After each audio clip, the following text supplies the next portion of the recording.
check the news in like 3 or 4 days, but just sort of looking at all.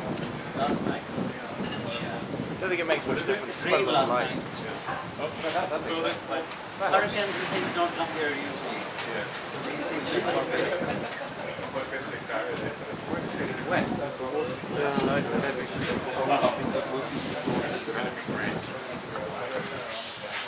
Sorry, Prakash. Lucian. Sorry, Prakash. No, can you move your water, the drink, that's all. You can sit there. Sorry? The wind seems a bit wet.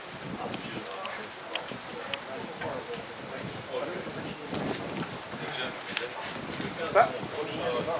This talk. You make me all emotional. Hey, Louis. You make me all emotional.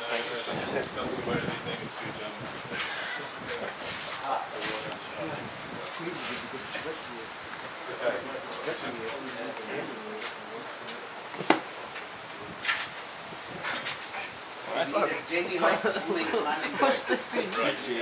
So this is the title of my talk today, and I'm basically going to talk about certain aspects of the topic approach that have been considered too much by Andres.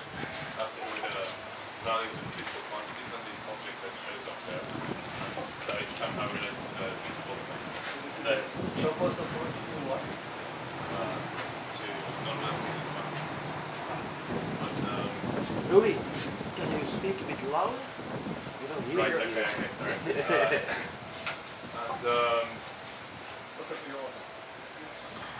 In the end, I'll probably mention some stuff about Prakash's and Key Martin's work. For instance, okay. So, I guess some of you are already familiar with Topos' approach for non-relativistic quantum mechanics, and basically the idea is that if you have a physical system described by a phenomenal trend, we consider all of its sub-phenomenal first, which are commutative. So this is the both sides of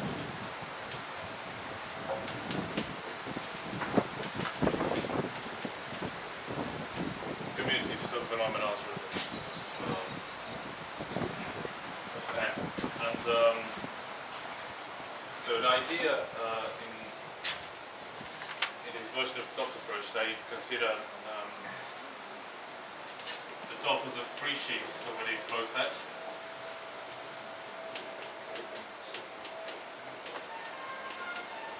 And you interpret each of these contexts of the closed set as a sort of classical perspective on your system, I would say. So, okay, so the idea in the Topos approach, so you should have some object representing your state space. And then you should also have some object that represents the values of physical quantities, which in the classical case would be just the real numbers. And then we should have some sort of function over there for each physical quantity. So physical quantities would be morphisms in those topos going from S to R. So how do these Unsharp values come to be? So it has, I don't know if Andres mentioned it yesterday, I don't think so. Or maybe, but this state space object is basically a spectral pre-shift, and this is defined as follows. So basically at each stage we have a commutative phenomenon algebra, so we can take the Kelvin spectrum of this algebra. One way of putting this is to say that it is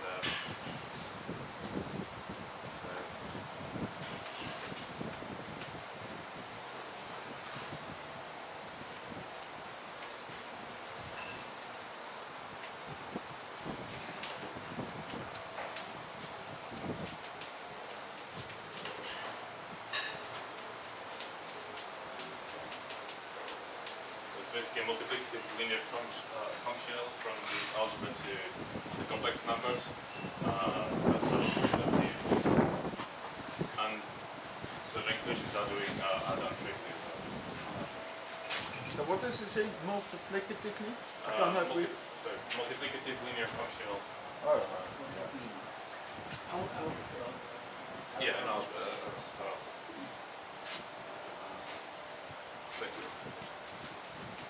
anyway, so if you have a physical quantity, it's normally represented by a self-adjoint operator. So we have this observable, let's say, self-adjoint operator. And let's first consider what happens. So if you have this guy belonging to D, then it's quite clear that basically what these guys can do is assign a real value to each of these. So these guys assign a real value to each of these measurements that are in D. And so this, you can see these guys as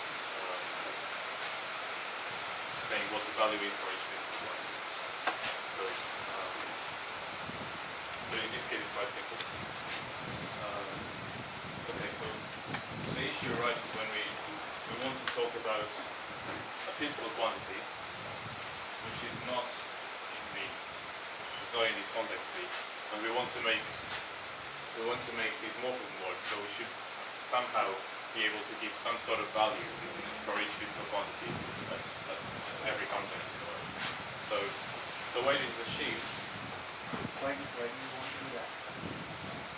we want to sort of So we want to have a classical type of picture. yes, we want to have a classical type of picture, and we want to have this morphism from the state space to some sort of values. And at each stage you have this classical picture, but it's and for some operators you have fully defined values, but for others you don't have, because this A is not in this algebra, so there's no way this can give you anything. So basically the idea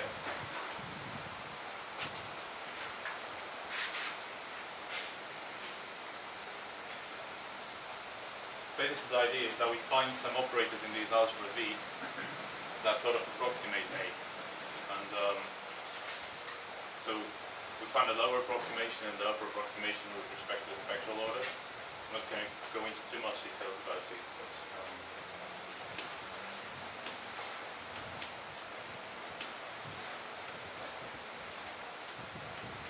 these are basically the names we give to these operators, and we call the Lassonization of A. So what's important about these operators is that you can see these as an approximation to A from sort of the left side of the spectrum, and these ones from the right side.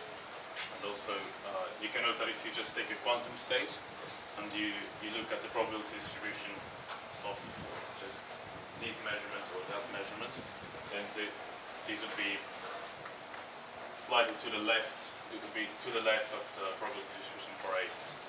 We should be to the left of the probability distribution for that one.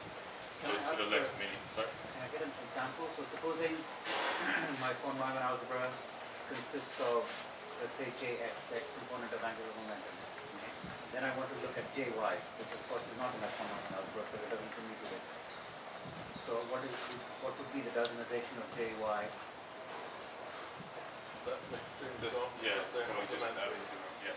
So the lower Lassonization would just be zero spectral value times identity, and the upper approximation would be the largest spectral value times identity. But that's of course the strongest constraining you can get. If you don't have complementary situations, get that approximation.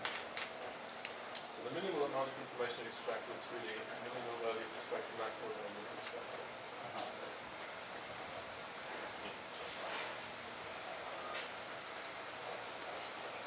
Right, and then if you look at these guys, you can already get a value for each of these guys. And these will be also on a spectrum of value, both of these.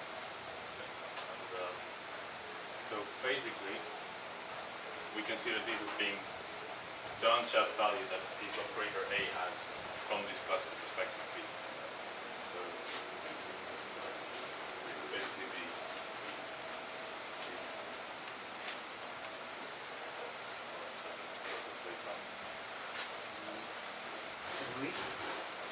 sentences are starting out okay, but the ends are disappearing. Okay. So the last few words came out as too low frequency.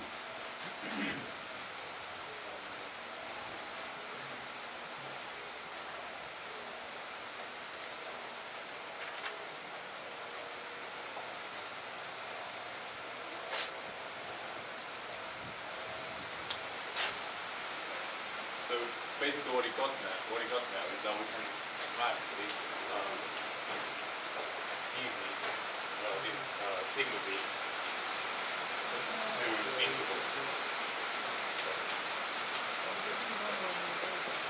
So each self-adjoint operator 8 will give you an Unsharp value for each of these sort of local assignments. I can speak louder, I guess. It's the rain as well. Now we have the storm to contend with. Yes, right. We have to shout about the storm. Yes, that's a problem. Okay, so one thing to note is that when we have a context that's larger than another one, so if V prime sits inside V, then obviously the approximation in V will be better. So these intervals will sort of grow tighter as the context grows as well. And, therefore, when we want to write these as a free sheet there, so you see that we kind of map into each IR, but to take into account this relationship that IR should get tighter, the way that we should write this is the result of R, which we'll call Alex right in this case.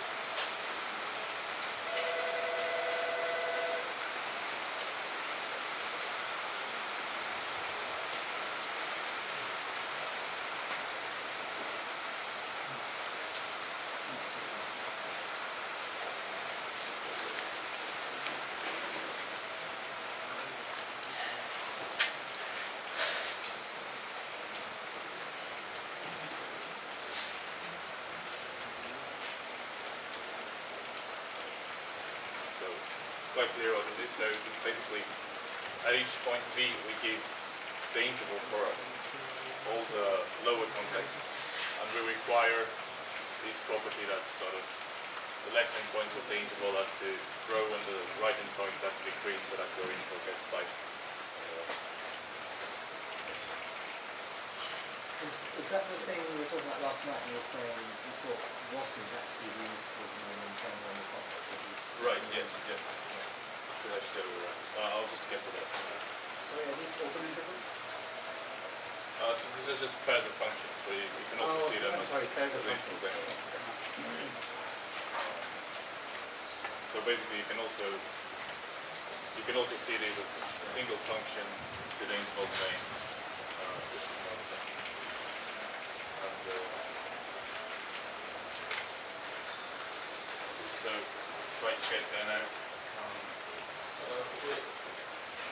These guys, two functions they go to R. Yeah. Yeah.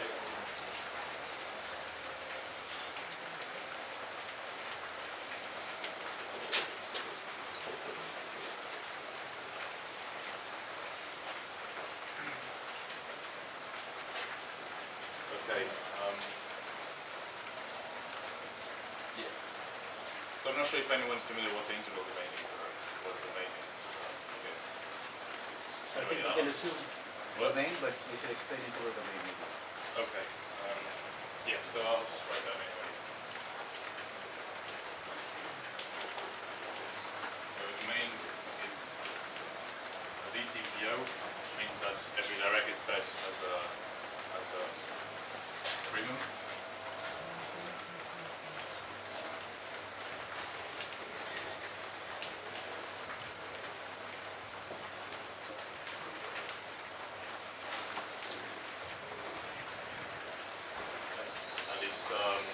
It's continuous.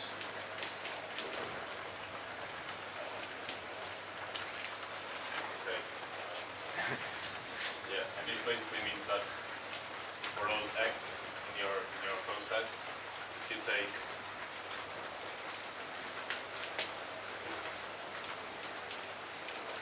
you take all the elements that are way below x, the elements are much simpler than x. Therefore, my directed set with supremo is x, the x side. That's okay,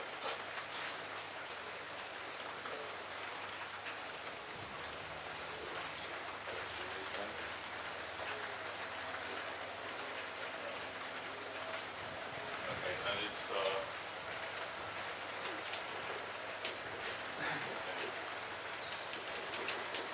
moreover an algebraic domain.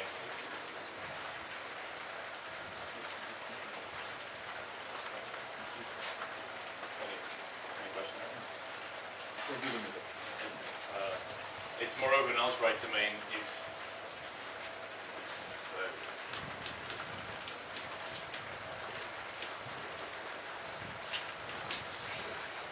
There is this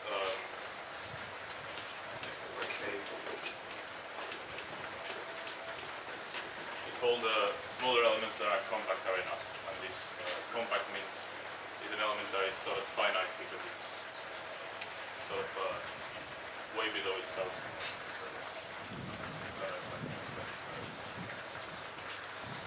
But you say this is the main.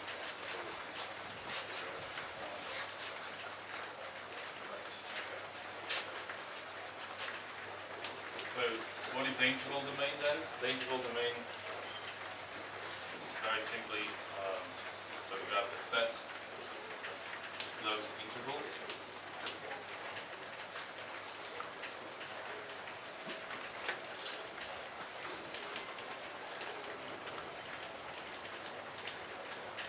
Those integrals in the real numbers, and you order it by reverse inclusion.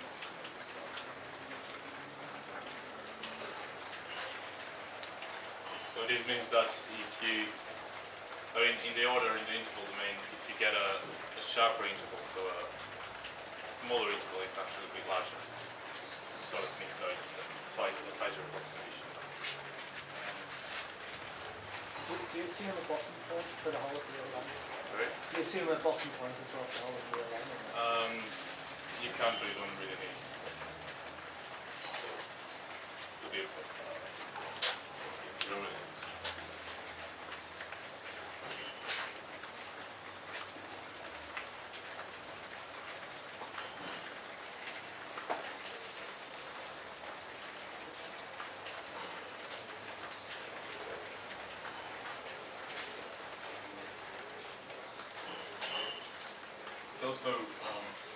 It's also quite clear that you can see this IR is sitting inside R times R. Okay? Just from this A and B. So the lower endpoint to the upper endpoint. And you have this. Why is this useful?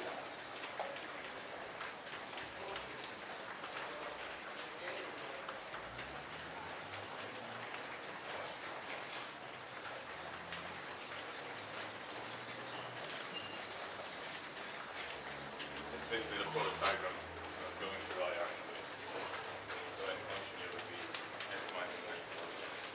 And so the reason why this is useful is that you can look at this integral domain as being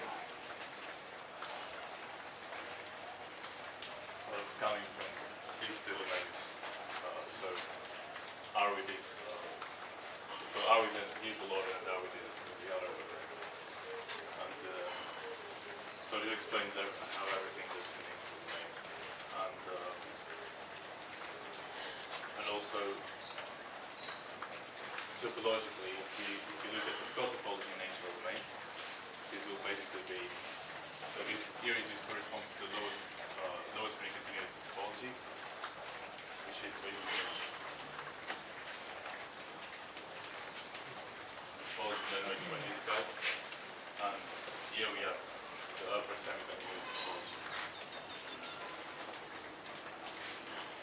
The one based on these guys. Sorry, can you talk a bit louder, Rui? I can't hear you. Sorry. So you can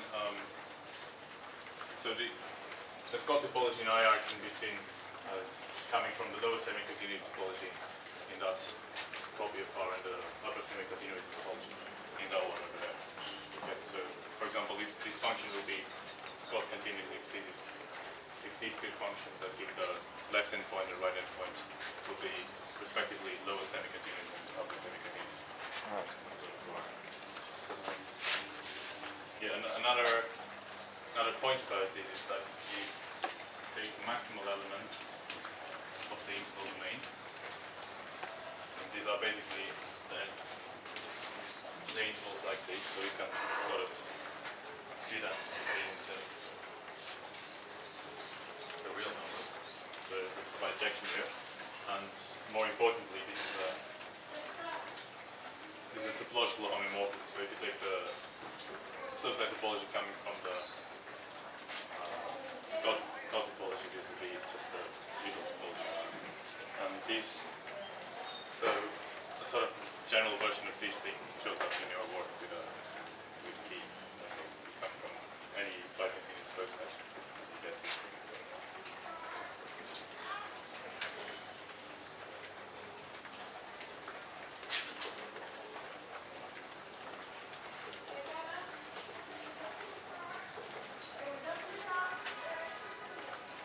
So these guys seem to have some similarities with this object we just defined, where we had these things being basically the functions go into the interval domain, which are monotone. You can rephrase it like this. And we sort of hope that these would be actually the internal version of the interval domain, where it seems to work out the other way around. So This F has some kind of continuity property or not? no, it's actually just monotone. Though you could also say Scott continuous in a way, but you just yeah, for now we're just taking it monotone. And so the problem is, so we thought that this would be the internal interval domain, but it doesn't happen to be, because the interval domain is actually the other way around. So here we have antitone instead of monotone. So a similar thing to this would be the interval domain in a covariant perspective. So but we're actually interested on something that gets tighter when you go to larger contexts, but the interval domain gets less, more unsharp when you go to larger contexts.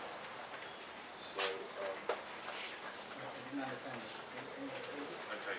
So this down arrow V is your commutative von Neumann algebra? Yeah, so V is my commutative von Neumann algebra, down arrow V is so the lower set, so everything that's below it. Right. Right? And if you see what this gives is basically if you go to a larger context,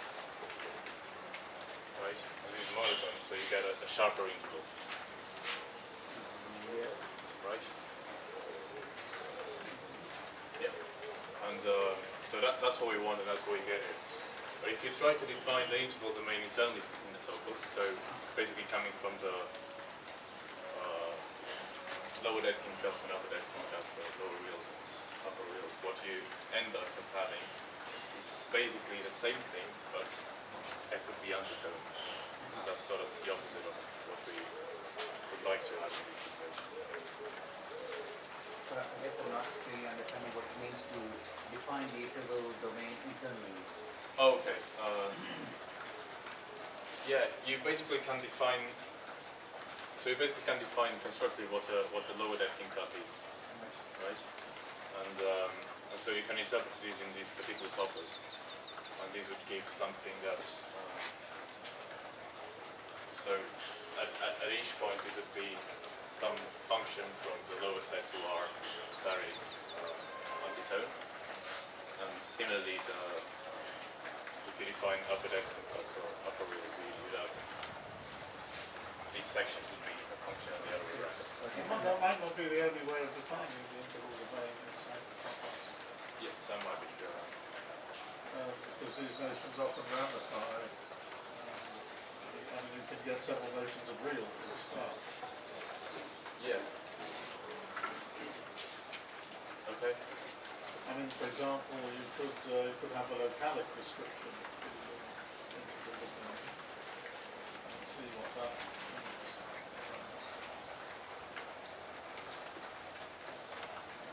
Well, I think you end up with the same thing. Right? well, that's the one I actually had in mind when I was talking to you yesterday. Yeah. Yeah, but I think they're actually they give the same thing in this case. Yeah, so that's the one you had in mind. I was talking about the other things.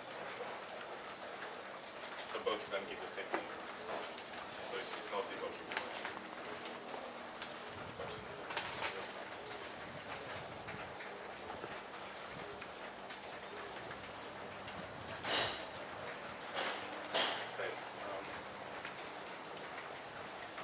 Anyway, we'll try to see whether these guys are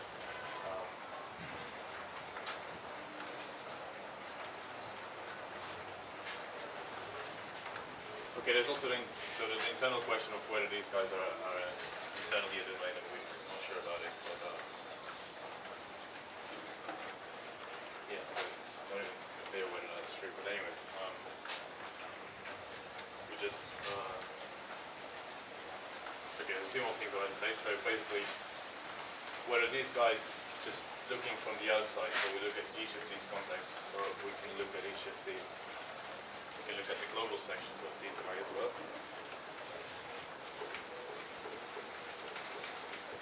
And the global sections of these guys, basically the monotone functions from the all of the n yr. Yeah. And so the question also becomes whether these guys are domain or not, and it's very easy to see in the finite dimensional case, because in the finite dimensional case we allow that these guys are domain, and so this whole thing would be a complete domain as well. Whereas in general, I'm not sure about it. Paranoid paranoid. Do you have any ideas about it? Yeah, so, okay, in the finite dimensional case it's very easy. So basically we look at the question of whether Vn is a domain. And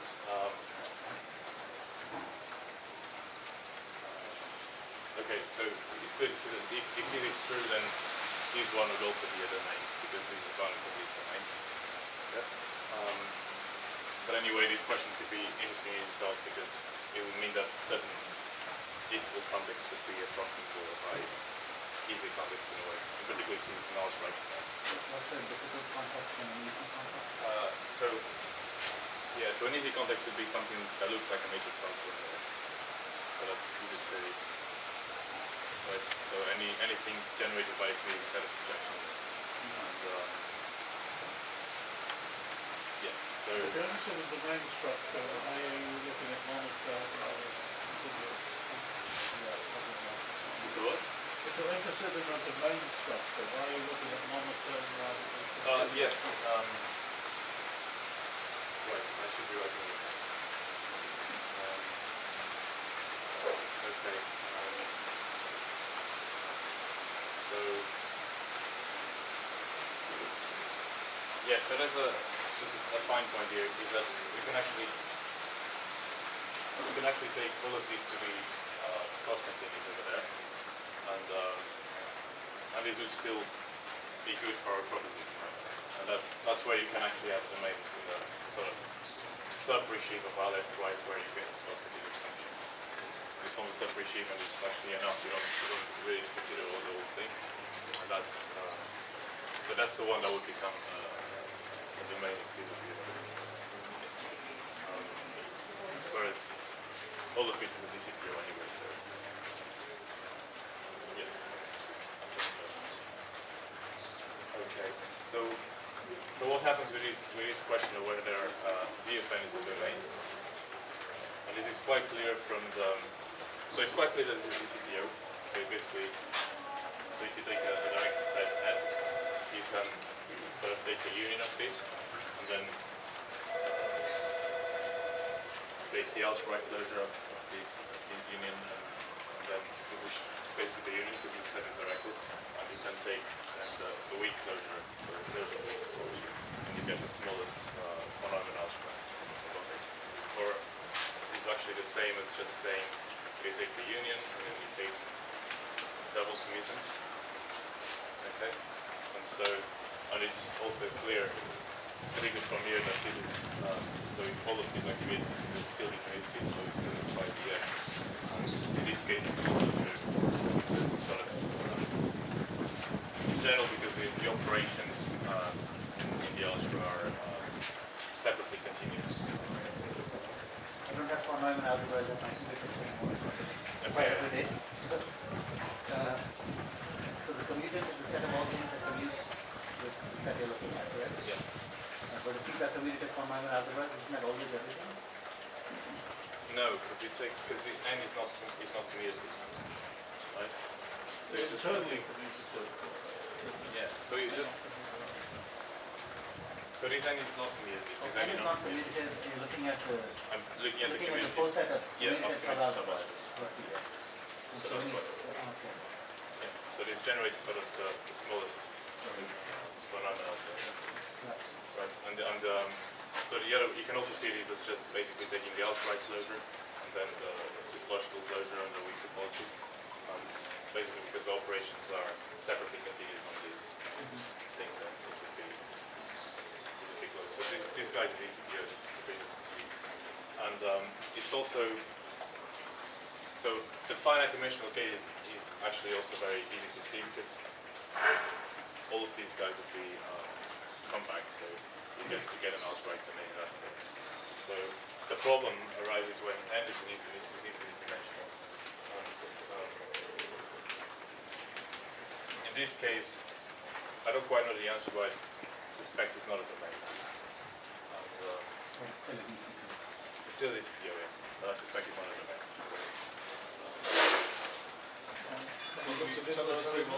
What? Have you looked at inverse limits of finite dimension? Yeah, so I couldn't find anything on the von Neumann. So there's this direct limits of von Neumann algebras, of finite dimensional von Neumann algebras, that keeps some sort of von Neumann algebra approximately infinite von Neumann algebra, something like that. But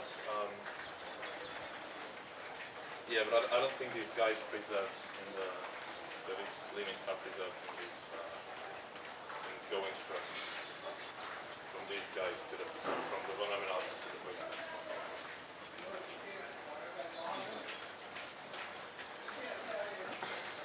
Given a commutative subalgebra which, let's say, corresponds to something like position or basically continuous particle spectrum, it's very hard to see what would be given something way below this one.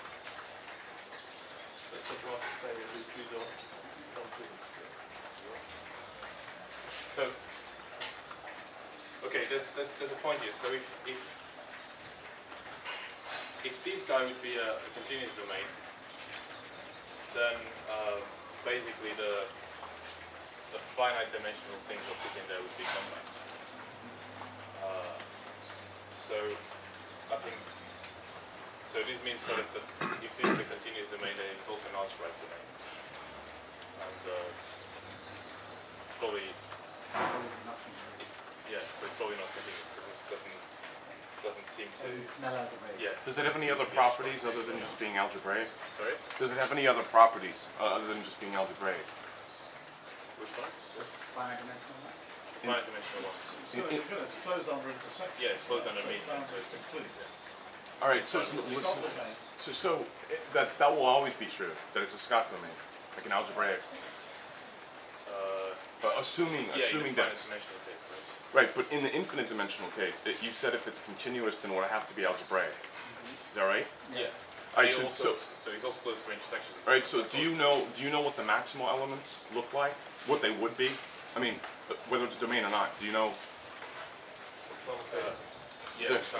Because maybe this is what you can do, right? Since it's an algebraic Scott domain, you look at the maximal elements, right? And it will have to be like a zero-dimensional, like space that has lots of structure. And so maybe if you can prove that, you know, the maximal elements aren't supposed to be a zero-dimensional space, you can prove it's not a. So if you algebrais all bounded operators on a Hilbert space, which has an infinite dimensional space, then it's known how the maximal Hilbert suboperators look like. the different types. So. Yeah. That's an interesting idea. We looked at. And I think, you know, if I remember, like I used to think about these things like 13 years ago, right? But I think the spaces would be exactly what are called the check complete zero-dimensional spaces. That's, you know, you should look that up. But right. Reference on this? Where would we look this up? I don't. Maybe some paper I wrote one time. But I don't know the name of it. Was it a B-side?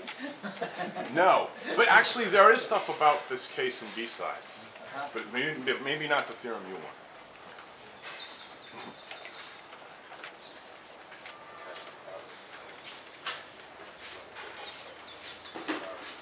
Yeah, so this is sort of the problem, because it's so basically if these guys continues, then you can so if you can take the way below relation to be defined as so this guy equals y, then there is That guy is bigger than one. yeah, but the thing is that if it's a continuous domain, then you can take it to be equal.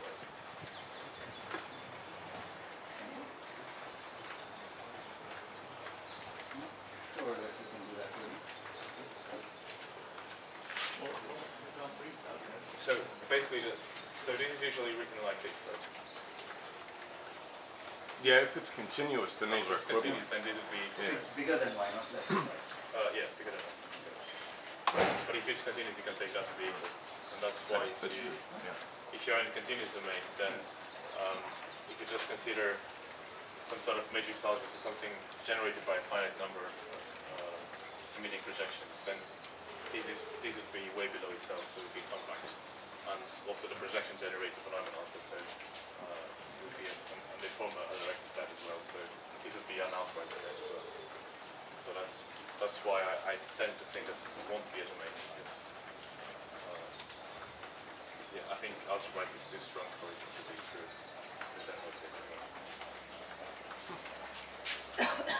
Right, okay.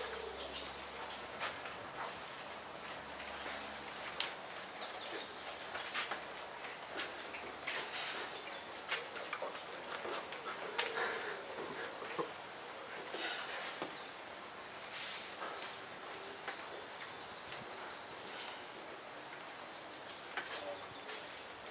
Yeah, so it's some sort of open question, just to for now. In the end, I just want to make some comments about this space-time thing that's sort of arising. So, Chris Eichen had this idea, I mentioned it in the last notes as well. That's sort of, as you take this Unsharp, so in each context you have this Unsharp view of space of physical quantities values, and now you should also take this to be so position would be a physical quantity as well, so you should have Unsharp values and position as well. And so he thought, so his suggestion would be something like our space should be this guy, and maybe another one for space-time. And okay, this doesn't seem to work out very well, especially when you go to the space-time part. So the first thing that you can notice about it is sort of like boxes in space. So even in space, it sort of seems to be picking out a particular direction. That's important. And so you need to think about probably more kind of boxes, because you want this to be closed through rotations and stuff like that. And yeah, in space-time, if you go to space-time, so you can even take all these boxes and stuff. What's wrong with thinking of space of formal balls? Space of formal balls. Yeah, so yeah, okay, that's Which wouldn't have these, preferred directions. yeah, so that's another way. So you can take. So I think this would be. Yeah, so right. It's sort of. case that you have the same unsharpness in every direction as well? I think that's not probably something you want, but okay, but you wouldn't have these same problems. But even if you go to space-time, there'll be a problem. Space-time, we know what to do. Yeah, exactly. So, We use diamonds. so if you go to space-time, you don't. So this guy's not it's not compact, and it's not not being variant and stuff. And so there is this paper that some of you might be familiar about by Martin and Prakash, and that's basically where they consider diamonds. So they consider space-time intervals. So if you take 2 points in space-time, you see the sort of future light there and here, and past light there in that one, and you consider these guys. Right, and these can be seen as intervals A, B, consisting of all the points between A and B, where order is basically the causal order in our space-time. And yeah, and so that's what I was saying about here. So this is a construction that's sort of similar to the one you get for the integral domain, sort of generalization, where you will also for the Scott topology on this domain over here will also approximate the topology of this manifold. And so yeah. So this seems sort of the natural guys to look at when you talk about Unsharp values in space-time. That's so there's several problems that then arise here. So one of them is how do you connect these guys with this? So how do you connect the Unsharp value of these physical quantities with these Unsharp values in space-time? You get these real numbers, but how do you connect with this? That's the only time you do that. And Sorry, what is the physical question that you're asking? so How do you associate the field, for example? Is that the kind of thing you want to know? So the kind of thing is that you basically okay. So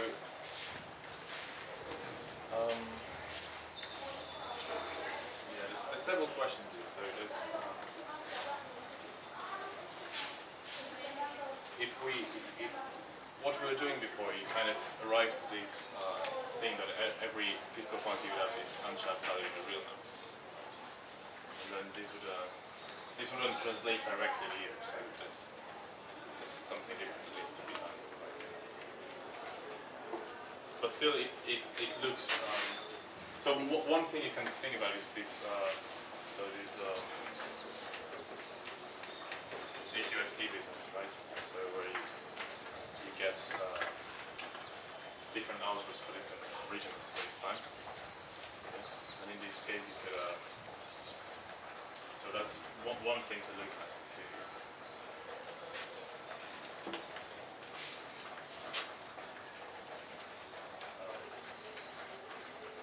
So it's one thing to look at if you want to see, if you want to sort of use these as sort of the space-time model and get some sort of, also at the same time, look at every sort of the classical perspective, sort of the primitive step algebra stuff.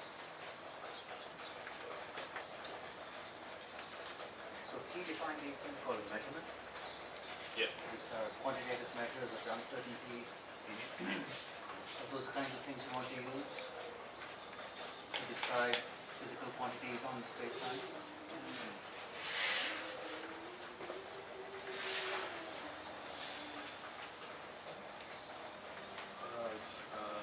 So basically, these measurements basically give you a measure of how uncertain is a certain. So they give you a measure of how uncertain is sort of this approximation is. Right? In the integral domain, you can just take the length of the integral. But it's so you get the problem here when you do this. So when you just get guys like this. This would all have measures here. You see why we have to write that picture? Yeah. Right, so I mean, you're absolutely right, but nevertheless, there are measurements on the domain of space-time intervals. And but what's really interesting is that the Lorentz distance, like it can never be one, exactly because of no interval, right? And but you can actually, you can get other measures. Yeah. So if you, so the one, so sort of you have like global time or something. Yeah, that's right. Yeah. Well, space-time.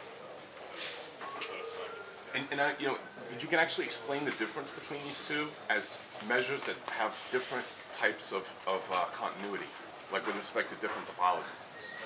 You know? Yeah. Right. So you mean the Lorentz and dissonance and You can distinguish between them topologically. One is continuous in one way, and like a global time thing is continuous in another way. You know? And there's a result that basically says if you're continuous in the way a Lorentz thing is, you can never be a measurement. Okay,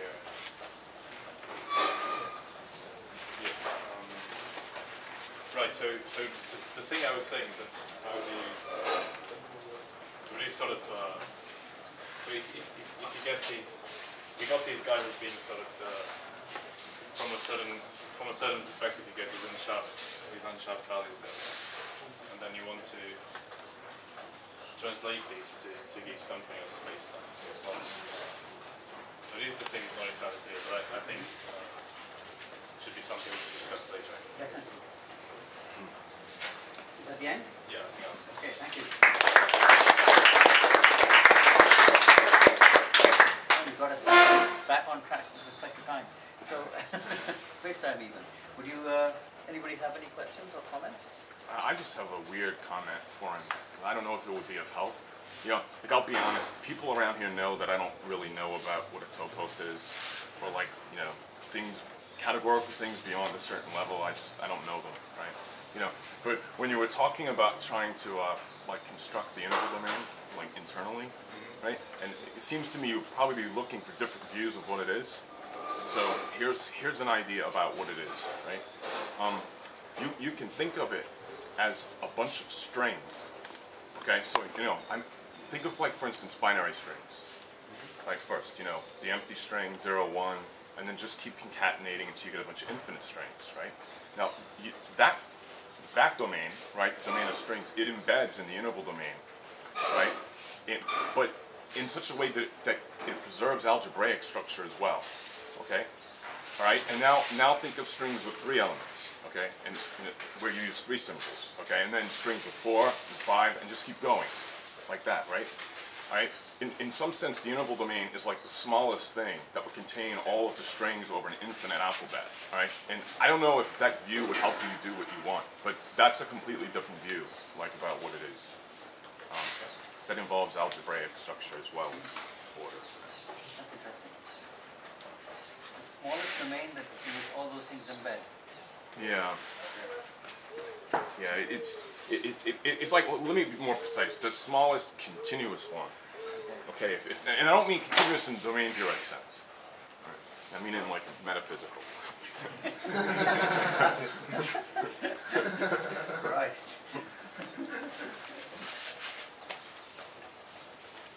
Okay, anyone else? Going once? Going twice? Okay, thank you.